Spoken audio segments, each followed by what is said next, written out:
The CBS Radio Mystery Theater presents...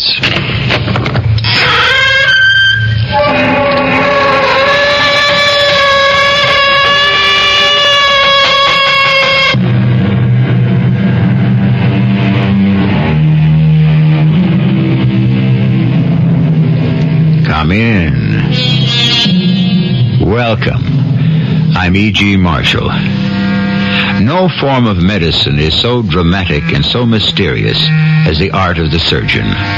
Surgery has not changed a great deal since Hippocrates laid down the basic principles. Life is short and art is long. The crisis fleeting. Experiment risky. Decision difficult. Not only must the physician be ready to do his duty, but the patient and external circumstances must conduce to the cure. That's the crux of Dr. Matthew Bard's problem. But what is an aneurysm? It's a blood vessel that is dilated, like an inner tube, for example. If the walls of the tube are weak enough, it swells out like a blister and eventually can explode. And if you operate now? I'm not pulling any punches. It's a 50-50 chance. And if you don't operate? There isn't any chance at all.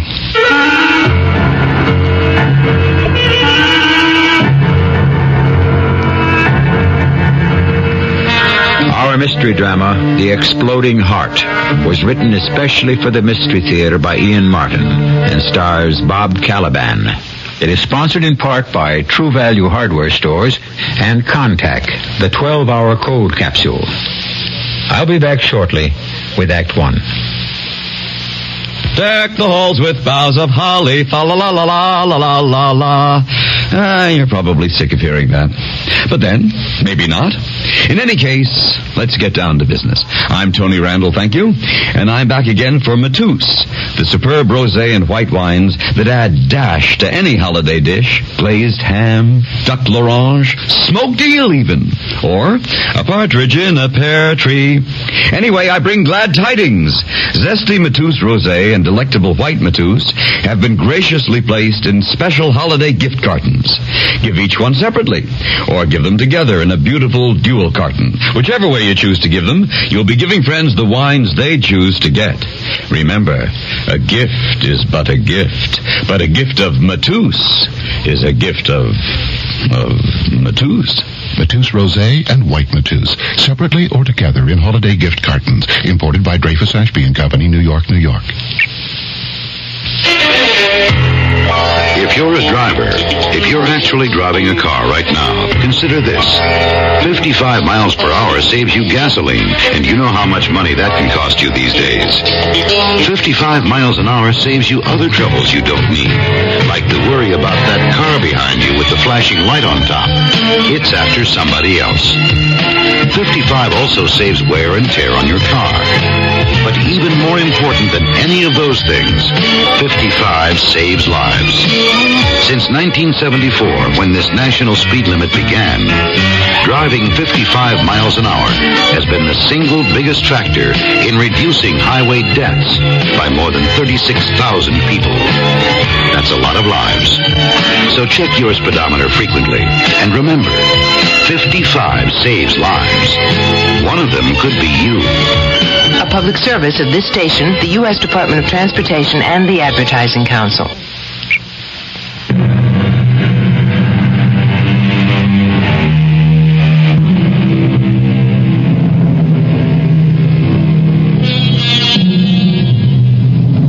A short 25 years ago, surgery had come a long way in its techniques from the time that Hippocrates formulated his famous oath. Not so far as today, or this story would never have been possible.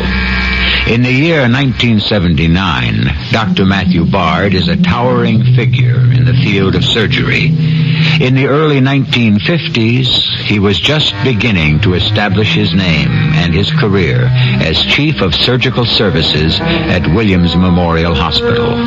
It was there that the biggest crisis of his life arose, a crisis that was solved by him with supernatural help. Dr. Bard, please contact contact the first floor desk as soon as he is free. Well, that's your page, Matt. You want to get it? Oh, nothing vital, Dr. Harkness.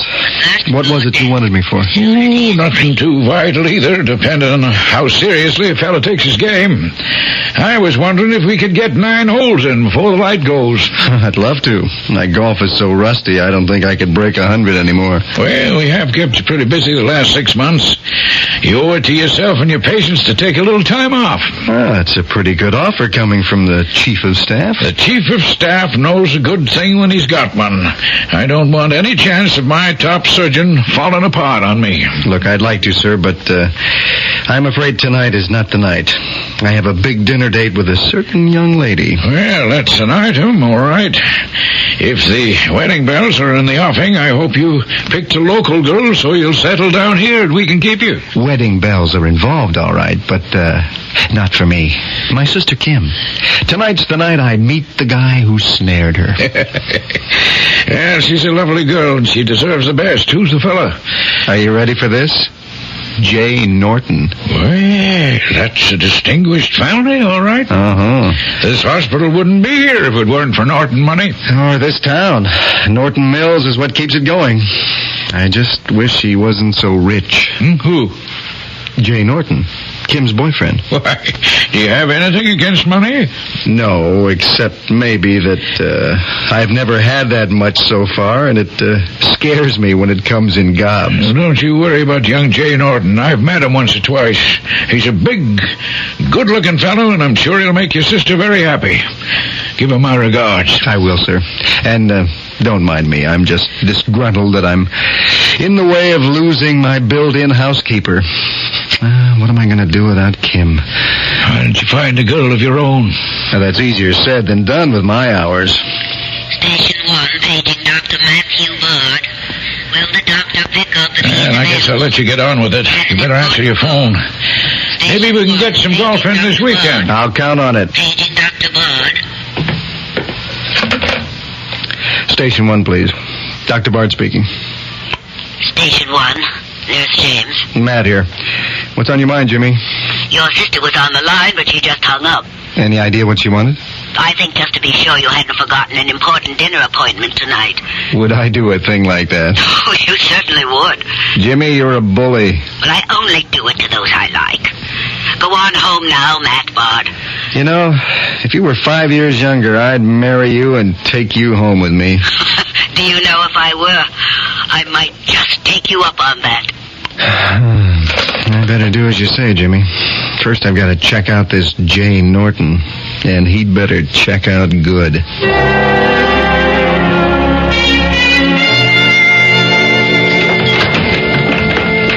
Hey, Kim, your favorite cut-up is home. Funny man. You just keep me in stitches. Oh, it comes in the family, sister. I guess you're my favorite brother. Got to be. I'm the only one. Well, is the prospective bridegroom here yet? Mm-hmm. He's in the living room. Oh. Come on in and meet him.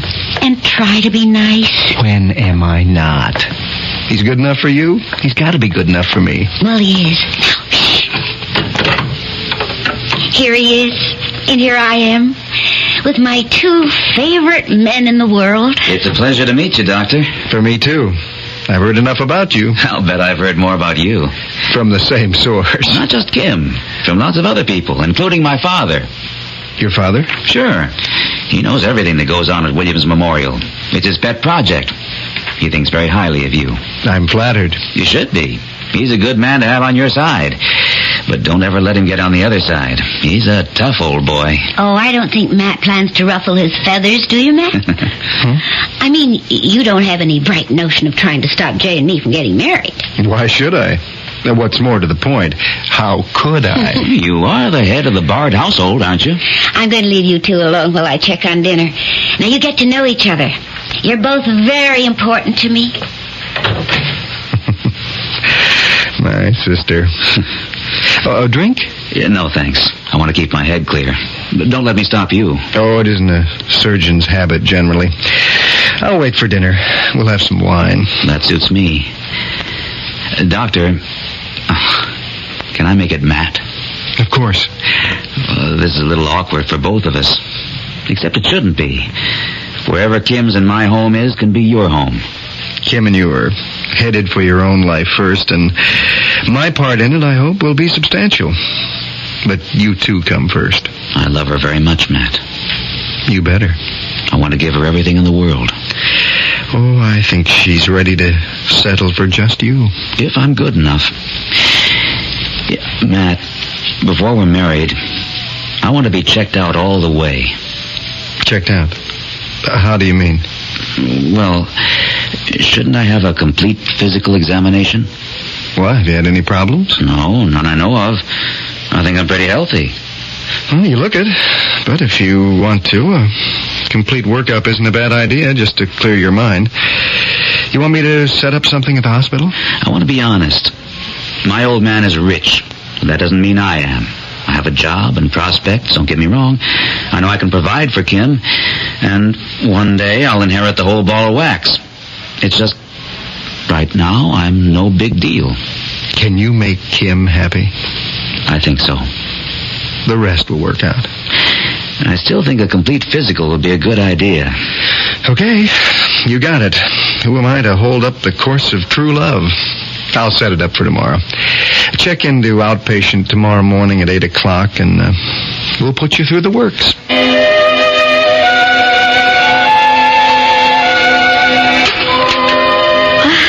Here's your toast, Matt.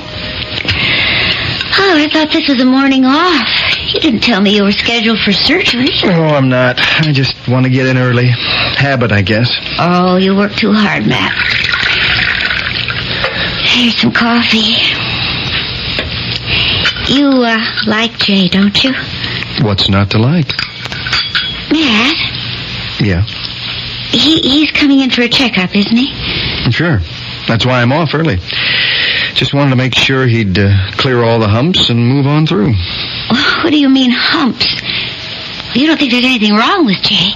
Why should there be anything wrong? Not from my point of view. Well, you're the diagnostician. Correction, love. Hand me the sugar, huh? Oh, sure. I'm the fella fixes up what the fella you mentioned turns up wrong. Here's the sugar. What could turn up wrong? Nothing, baby. It's, what is this? It's just a routine checkup. Oh, not when it's my fella. What's the difference? Unless you expect something to turn up wrong. Oh, no, nothing like that. I guess I just keep thinking about Mom and Dad. I thought we'd finally lock that away. I try to. But it isn't easy. Both of them within 6 months. Why, Matt? Why is there a disease that takes away without reason? You know I can't answer that. It's why you became a doctor. Maybe. For all the lives I save, I still have to deal with mortality. I couldn't have saved Mom and Dad. Oh, I know. Just every now and then it sweeps over me. Only promise me, please, you won't find anything wrong with Jay. Oh, come on, sis. A big muscle man like Jay. I wish I could see myself that healthy. Well, what's the matter with you? Nothing. A little early middle-aged flab beneath the rib cage. Now, come on, Cassandra. Stop singing the blues. Dr. Bard, please contact your office if available. This is Station 1 calling Dr. Matthew Bard. Please contact your office as soon as available. What is it, Jimmy? Sorry to put you on page. But Dr. Schultz thought you ought to see these as soon as possible. See what? Chest x-rays he took on Mr. Norton. Jay? Your brother-in-law, about to be.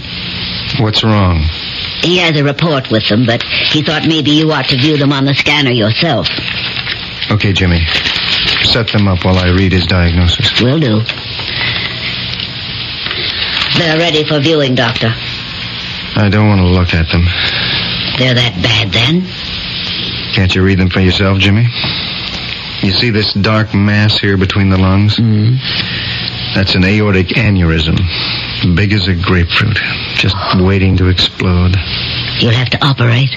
I can't. It's inoperable under present techniques. But if it ruptured, the man could die. Any minute. Any hour, any day, any year. But he could keep on living with that. It's possible. And not be aware of his condition? It varies. He might have chest pain or referred pain or no pain at all. Do you tell him? What do you do? Well, he's the man my sister plans to marry. Do I have any choice? How long can he live with this condition? How long has he lived already with it? You've answered my question. Now I'll answer yours. I think you do have a choice. What? If you don't tell the patient, you can't tell your sister. If you tell one, you have to tell the other. But that would wreck the marriage. It doesn't seem to have much chance either way you look at it. Does it, Doctor?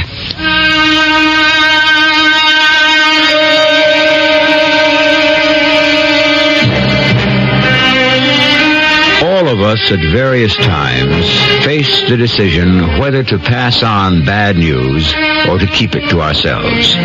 The physician is no different, except in his case, the decision is almost always an overwhelming one, which can affect not only his patient, but the lives of everyone around him.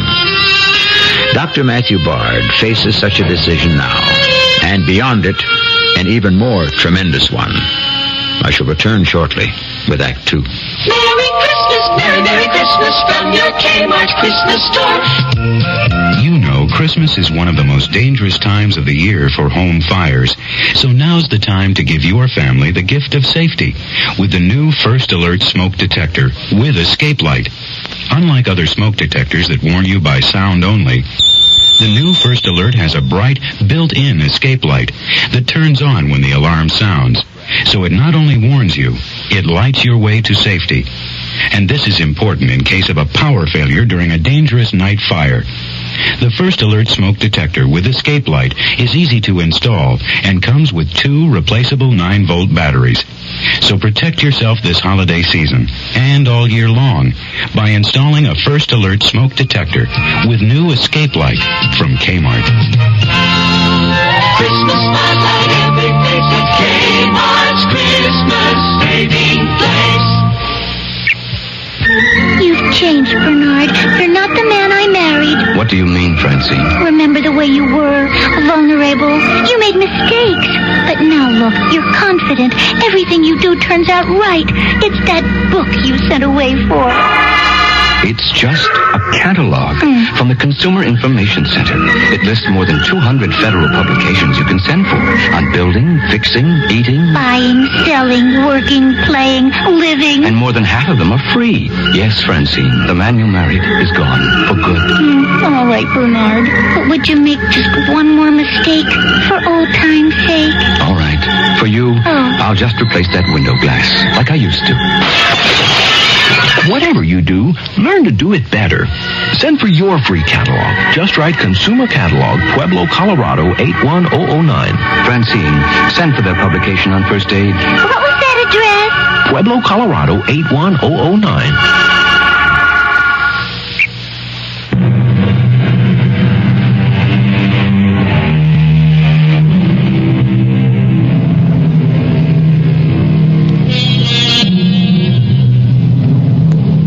It has been a miserable evening for Dr. Matthew Bard. Fortunately, he has not had to face Jay Norton, since he wasn't directly involved in the physical examination. Nor has he had to face his sister Kim, since some emergency procedures have kept him at the hospital. And by the time he has gotten home, Jay and Kim are out for the evening. So we find Matt, at this moment, brooding in a chair by the fireplace, looking up at the full-length portrait of his father.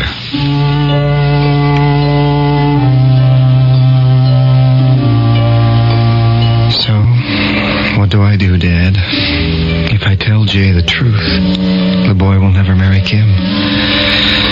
That washes that up and breaks her heart. And if I tell her, I know Kim, she'll marry him just the same. But what chance does a marriage have when it begins knowing one partner is sentenced to death? And if I don't tell her, her heart is going to be broken anyway, sooner or later. More likely sooner. So what do I do? Well, they're home. Do I bite the bullet or not? And which bullet do I bite? You want to come in, Jay? I guess not, Kim. It's late, and I have a big day tomorrow. The big day for me was today, Jay. Oh, it's so wonderful to know you have a clean bill of health. What did you expect me to come up with? I didn't expect you to come up with anything else. But when you love someone as much as I do you just can't help being scared. I'd just die if I lost you. Hey, what's with the tears? Oh, they're just thankfulness. Because I'm so lucky to have you. Turn that around, baby. I'm the lucky one. I love you, Jay. I want to love you for 100 years. As long as you're around, count on me. Good night, darling. Good night, Jay. I love you. I love you.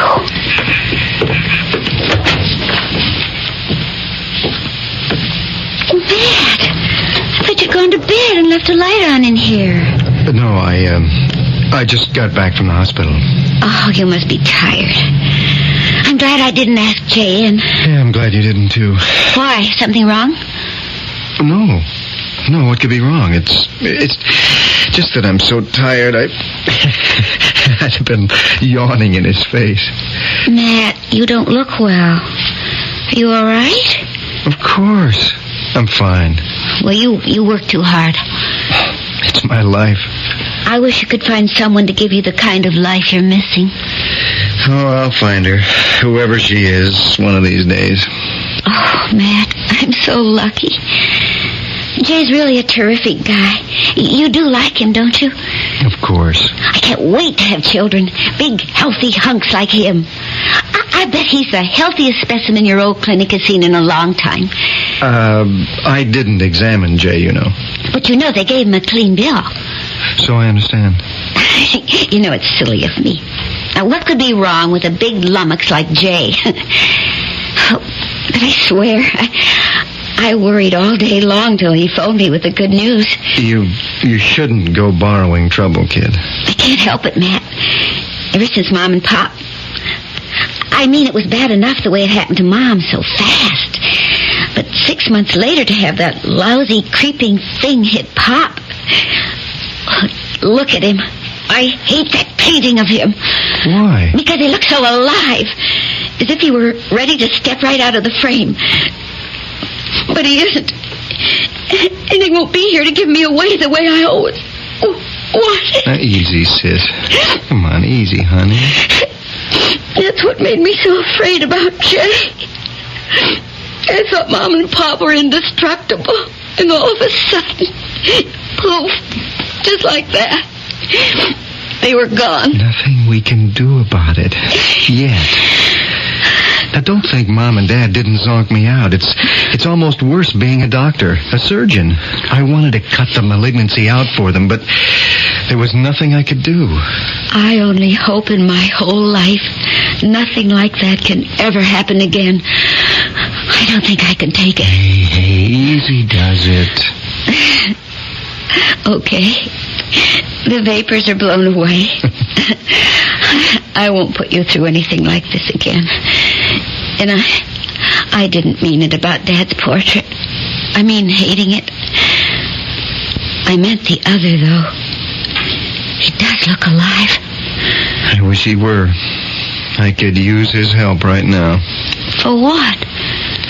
Oh, just a case I have. I can't think of anyone who might be better able to give me the right answer. Dad was that good a surgeon? The best. They never came any better. He was the same kind of father. Oh, what? I don't know where that came from. Well, that comes from being completely relaxed and happy and ready for bed. Good night, Kim. Sleep well. What about you? Aren't you going to turn in too? Oh, not for a while. Well, you need the rest more than I do. I don't think I could sleep. I've got a little problem gnawing at me. Anything I can help solve? No. No, you can't help me with this one, hon. Okay, big brother. Good night. Oh. What is it? Oh, I was looking at Dad's portrait and I could swear I saw him move. Trick of the firelight. Now, come on. Get on to bed before you start dreaming on your feet. This time dying for good.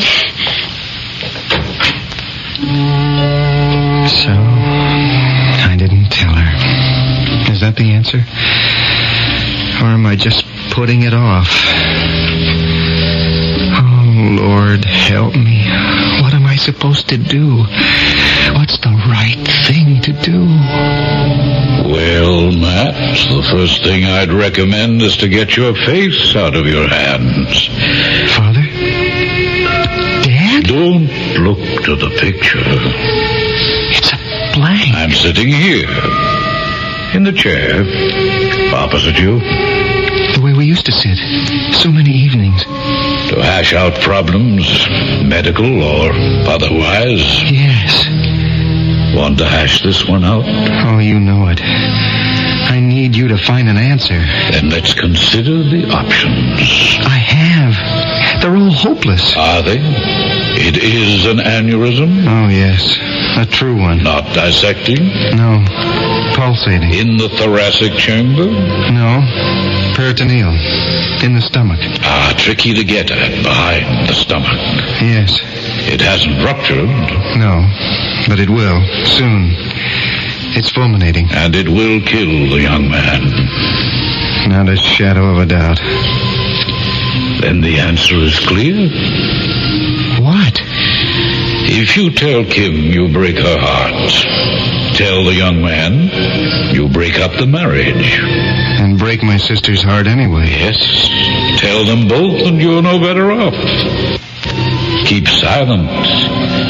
And the boy is dead before he gets to be 27 years old. Well, that's the dilemma. And there's no good answer. Except that if I don't say anything, they have happiness for whatever little time is left. You could give them happiness for the rest of their lives. Good long ones. How? Operate. You know it's inoperable. Is it why? Because... Oh, you know why? We've discussed it often enough in the past. The grafts are too sophisticated for us. We have no adequate prosthesis. You and I were working on one before I died. For arterial and vein grafts. Just like this. But you never had a chance to use it. You do. Me? Would I dare? What have you got to lose? Only your reputation as a surgeon. A risk you take every time you operate. Besides, what's that compared to the life of one patient? I'd have to tell Jay first and let him make the choice. Yes. Only this way, Matt, you bring him not only despair, but hope. Do I dare, Father? Do I dare? That's a choice which only you can make.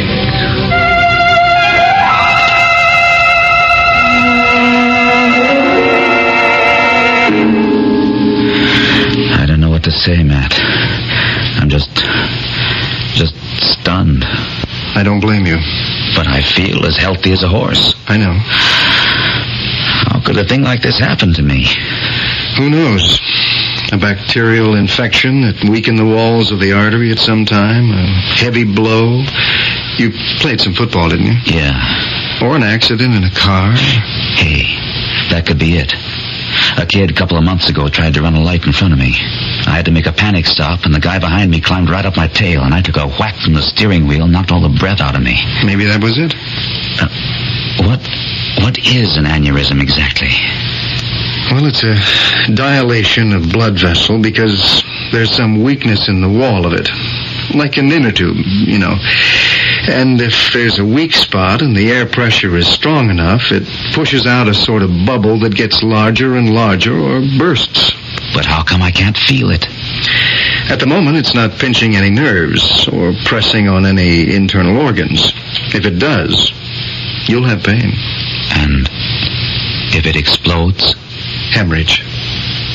You could bleed to death. Or there could be a fatal compression of any of the vital organs near it. Couldn't you operate then? In 25 years, maybe, but not in 1957. Even if we did, it would probably be too late. And If you operate now? I'm pulling no punches, Jay. It's no better than a 50-50 chance. But if there's no operation? You haven't any chance at all. When? The sooner the better. I want to check you in tonight and operate tomorrow or the next day at the latest. Does Kim know? Not yet. Don't tell her till after. That's making it pretty tough. No, it isn't. If she knew, she might try to talk me out of it. And that way I might as well be dead. I couldn't marry her knowing that any minute... Well, I couldn't marry her.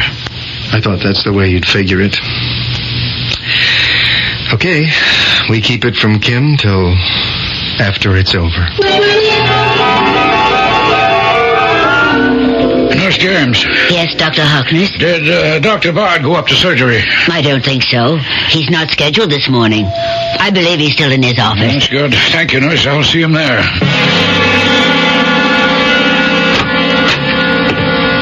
Good morning, Dr. Harkness. Matt, I've just learned that you plan to operate on Jay Norton.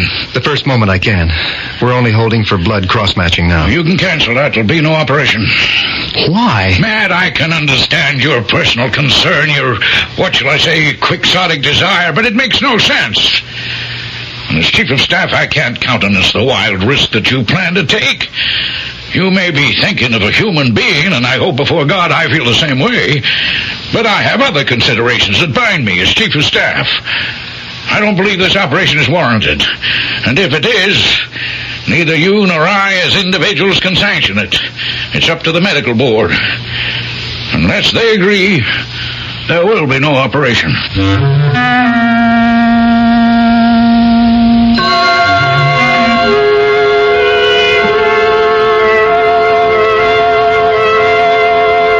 The lines are drawn, to operate or not. A frequent dilemma for any surgeon, but complicated by the world of figures, the world that establishes the odds for certain types of surgery as immutably as it does for a horse race or the roulette wheel.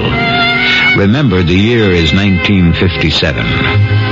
Where does Surgeon Matthew Bard go from here? We'll have to wait for that till I return with Act 3.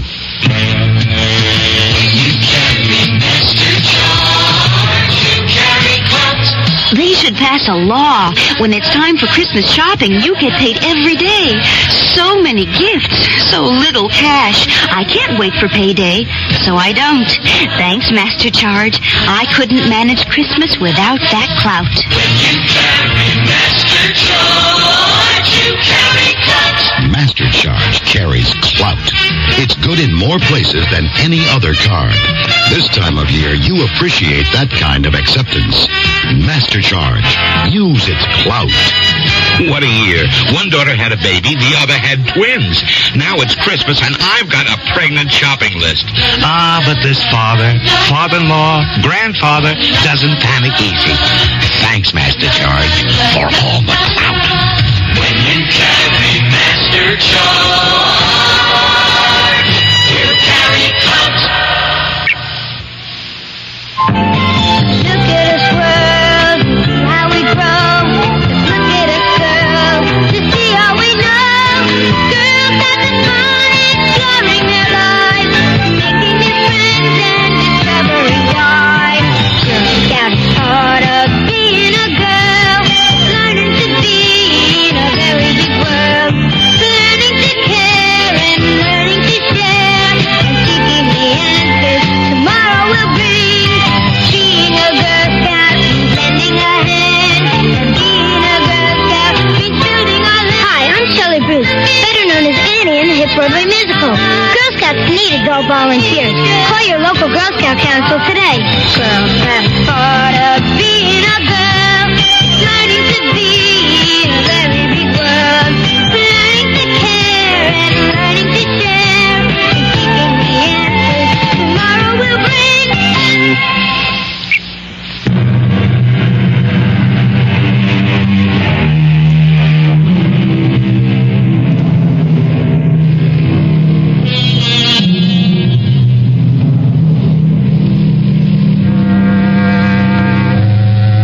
One of the very special problems a doctor or a surgeon faces is that of objectivity. Is any given decision, any action he takes, sheerly guided by the facts of the case, or does some personal attitude creep in, some fear or fancy that is not justified by the evidence? The surgeon is, after all, a man, not a god, and perhaps the thing he has to guard against most zealously is any thought that he has special knowledge. That's why this interview with his superior, Dr. Harkness, the chief of staff, is so fraught with difficulty for Dr. Matthew Bard. I can't agree, Dr. Harkness. You haven't any option. Of course I have. In my opinion, the operation is mandatory. In the opinion of most of the rest of the world, the percentage figures do not support your optimism. Each case is individual. This one certainly is. What does that mean? Matt, your judgment isn't clear on this operation. It simply doesn't hold water. We say the chances are 50-50. That isn't really carried out on any graph. It's a rule of thumb. The truth is that the operation itself hasn't been tried that many times. Perhaps at some future time, but not in 1957. When you go in on something like this, it's a no man's land today. All right, but at least it's a chance for the patient. An alternative to sitting under a sword of Damocles, knowing that death is inevitable, only just not when. Perhaps never. Very few of us know what we live with inside our bodies. But in this case, I do know. The threat, but not the answer to it. There is only one answer. No. Now use your head, Matt. You know who Jay Norton is. If you operate and fail, as most indications say you might, how can I answer to Jay's father? Our whole new research wing, which we must have, depends on his good graces. If his son dies on the operating table, can you imagine that he'll contribute the basic expansion money we need? I'm not interested in politics. I'm interested in a man's life. So am I. Give me mortality figures, a special risk, a new procedure, anything to suggest this operation is justified, and I'll back you. But as it stands, I have to tell you it can't be done. And it won't be done as long as I'm chief of staff of this hospital. I question your right to stop me.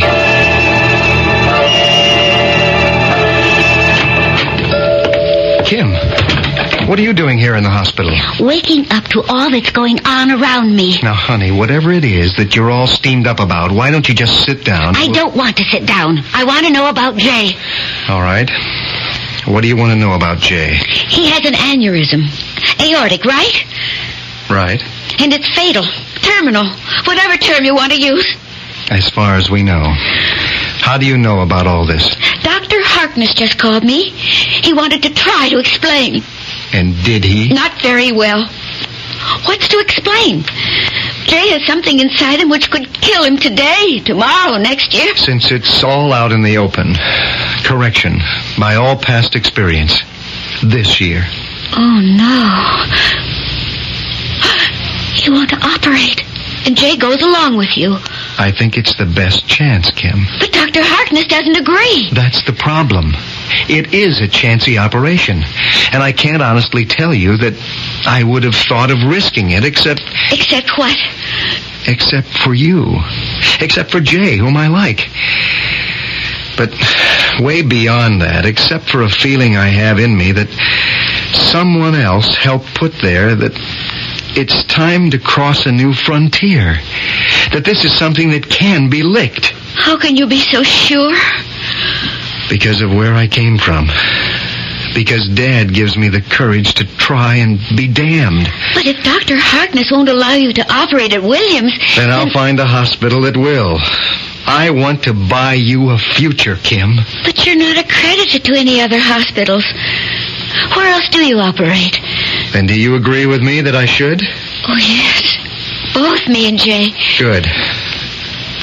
Then I'll find an operating room to set him free. But if you can't do it in your own hospital, what... Dr. Bard. What? Yes. Yes, of course. Prep him immediately. I'll want whole blood. Has he been cross-typed? Good. Then I'll be right up and make the cut down. Alert OR. We'll operate immediately. What is it, Matt? I said it could happen any time. Well, it has. The aneurysm? It blew up? It's ruptured. Now all the questions are answered. There isn't any room for doubt anymore. We have to operate.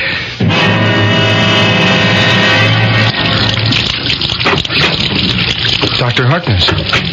Hello, Matt. What are you doing in OR Skivvies? I'm scrubbing up with you. I want to be an observer on this one. Fine. I need all the help I can get. Can you also use an apology? It isn't necessary. Not to you, perhaps it is to me.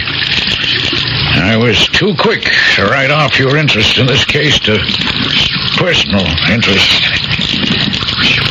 But you think you can bring him through? I don't know.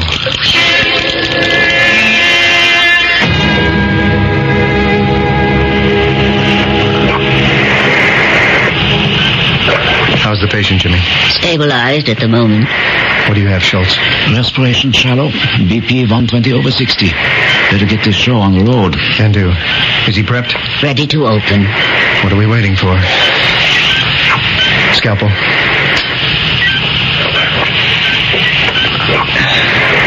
Retractor. Retractor. Get it on the other side, Jimmy. Have it, Doctor. Scalpel. Scalpel. Fascia here like steel springs. There. Retractor. Retractor. I'm opening the peritoneum now. How's he doing, Schultz? Marginal. I'm not all that happy. Better move it. I will. There isn't as much blood as I suspected. The trouble is all in the posterior peritoneum.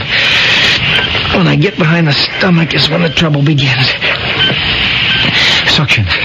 Suction. Gently now. As soon as I can see, we... there it is. It's bleeding profusely. Of course. Clamp nurse. What are you doing, man? Cutting off the circulation from the renal artery down. Well, that gives you less than an hour to complete the operation. I'll be lucky if we have that long. There. Now, we'll clamp above and excise that shattered artery. Thank you, nurse. What are you going to replace it with? I made up a prosthesis. We graft the artery to the top of it and the bottom and suture it home. Yes, but will it work? Research and common sense says it will. For the rest... Matt. What is it, Schultz? He's throwing premature beats. Is he on whole blood? Yes, Doctor. I'll give him all he can take. Scalpel. Scalpel, Doctor. Keep it all coming, Jimmy. We've got to work as fast as we can.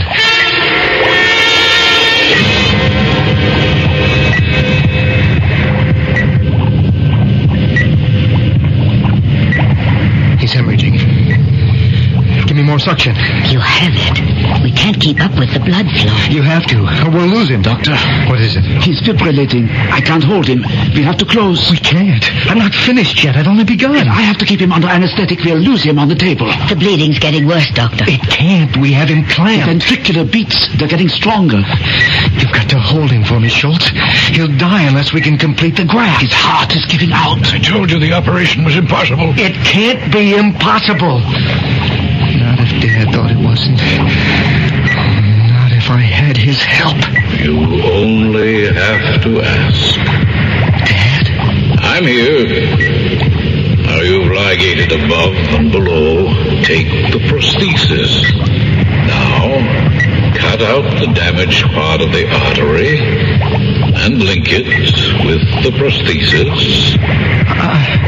I can't see to make the linkage. What did you say, Doctor? Nothing. If the suction isn't enough, swab gently. There. Now you can see to make the graft. What did you say, Doctor? I said a sponge. And hand me the graft. That's it, Matt. It isn't so difficult if you have faith. Why are you here? Because I'm always here, son. I'm part of your heritage, as long as you don't deny me. What I learned, I passed on to you, just as you will pass it on to whoever comes after you. Dr. Bard. The patient. If we don't close soon, we'll lose him. We're not going to lose him, Jimmy. He stopped fibrillating. I have a good beat. Sure we have, Schultz. It's going to be all right. There. The graft is set. Suture. Sits home just like it belongs. Now, let's get this anchored below. How is he, Schultz? Steady. We're just about home. Thank you, Dad. What did you say, Doctor? Oh, nothing, Jimmy. Maybe I've got into the habit of talking to myself. But it won't happen again. There won't be any need to.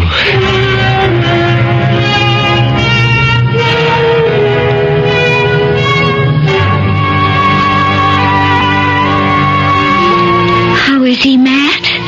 He's going to be fine. Good as new. Oh, thank God. Oh, thank you, darling. Oh, Matt. Oh, I wish you really could give thanks where thanks are due. Oh, what do you mean? Well, you'll think I'm crazy, Kim, but I've got to tell someone. All during the operation, I can't tell you how helpless I was. I hadn't any hope at all for Jay. I was only doing what I felt ought to be done. I don't think I'd have had the courage to go on if it hadn't been for Dad. Dad? You know, the evening alone by the fire. Remember? Mm-hmm, sure. I thought I'd talk to him. I feel crazy to admit it. Well, I don't know why. You know, sometimes when I'm alone, I have the darndest talks with Mother. All the things we never had a chance to discuss when she was alive. You mean it? Of course. Well, that's what I mean, Kim. When I was operating, and believe me, it seemed a disaster at one point, suddenly, Dad was beside me, calm, relaxed, telling me not to panic, that no matter how bad it looked, we were going to make it a success. While you were in there with Jay, I could hear Mother telling me, there's nothing, either good or bad, but thinking makes it so. Trust your brother, and it's going to be all right. They don't die, do they? Not for me.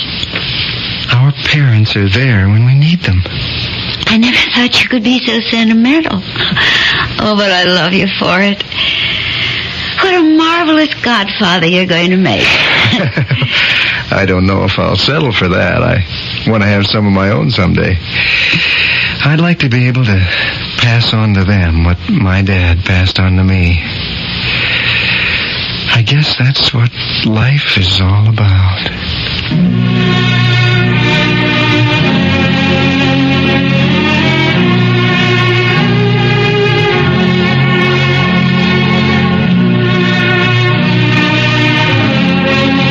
What is life all about? Do you want to argue, question, protest, fight, accept? Go ahead. It's your prerogative. I can't give you any answers. Only one suggestion. For those who believe they have found the answer, leave them be. For most of us who are looking for something, it's marvelous to realize that some people have found it. I'll be back shortly. This year, help someone permanently capture the fond memories of Christmas.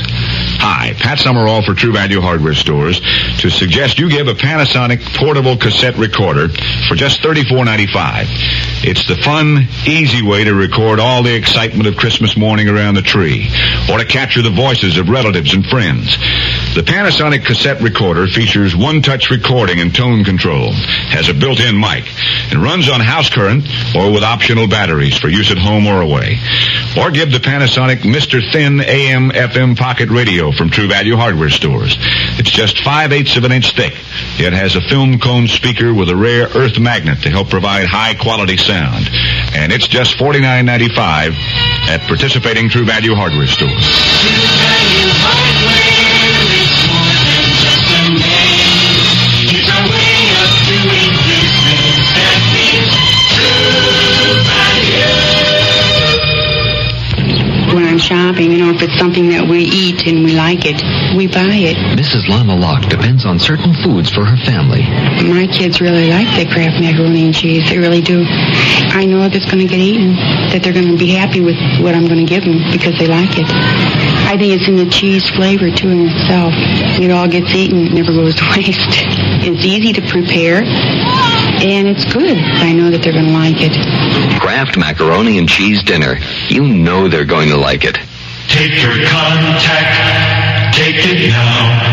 Give your code to contact. I'm going to change your mind about nighttime cold medicine. You see, of all major medicines, only one works up to 12 hours against the cloggy virus symptoms that keep you awake. Only Contact. One capsule's relief stays with you all through a long night's sleep, no matter what cold virus attacks. Only Contact. Give your code to contact. Take only as directed.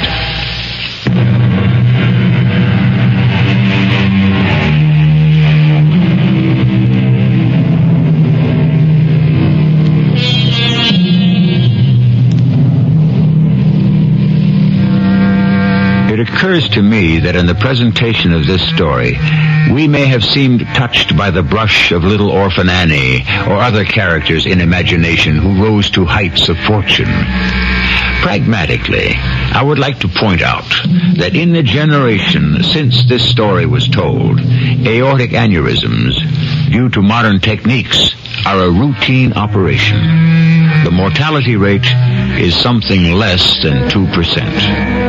Our cast included Bob Caliban, Gordon Gould, E.B. Juster, and Ian Martin. The entire production was under the direction of Hyman Brown.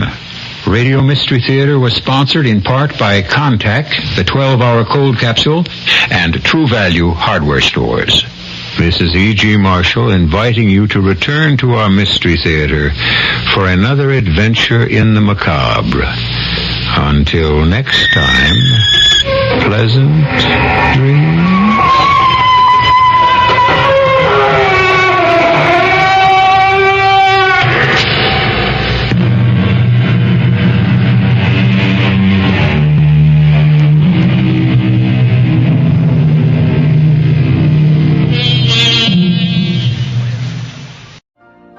You've been listening to the OTR Gold Network. Find more classic radio at otrgold.com.